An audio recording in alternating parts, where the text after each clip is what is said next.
that we need. Once the pilots calculated the high rate of fuel loss, they should have suspected a fuel leak. Transat 236 Heavy declaring fuel emergency. By the time they had confirmed the leak, their options were severely limited.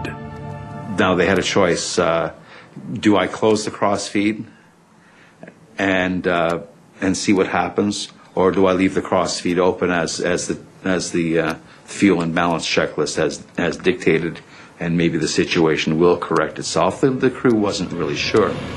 Captain Pichet believed for a long time that he was facing a computer error. It was only when the engine stopped that he had to accept the fuel leak was genuine.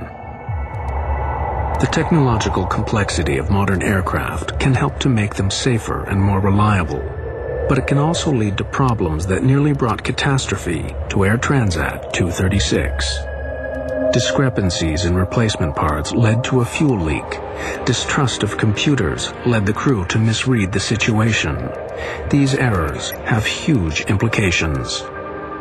Only because air traffic control initially sent the plane 60 miles south to avoid congestion was it close enough to the Azores when the crisis struck. Otherwise, it would have had to ditch in the ocean. The Portuguese investigation remains unpublished. Airbus blames the pilots for mishandling the fuel leak. Robert Pichet and Dirk de Jager continue to fly with Air Transat. In August 2002, they received one of the highest honors of the Airline Pilots Association for the longest glide ever accomplished in a passenger airliner. After the accident, Airbus modified its checklist in the event of fuel imbalance.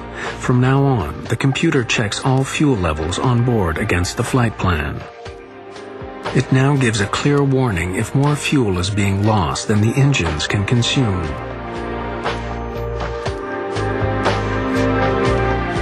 Rolls-Royce has reissued a service bulletin alerting all its clients of the incompatibility of two almost similar parts.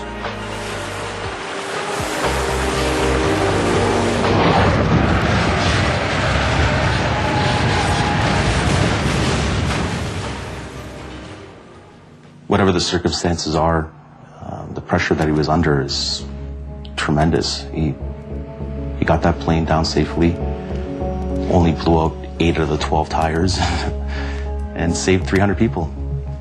He saved 300 people's lives.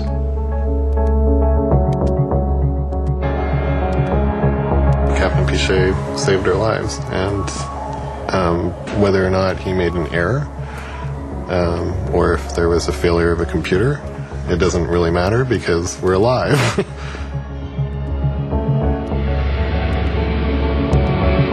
Do I think he's a hero? No. Do I think he's a hell of a pilot? Yes. Thank God the islands of the Azores were there and basically saved our lives. But if that fuel pump broke 5 minutes beforehand, we would have ended up into the water, and I probably wouldn't be here to tell the story.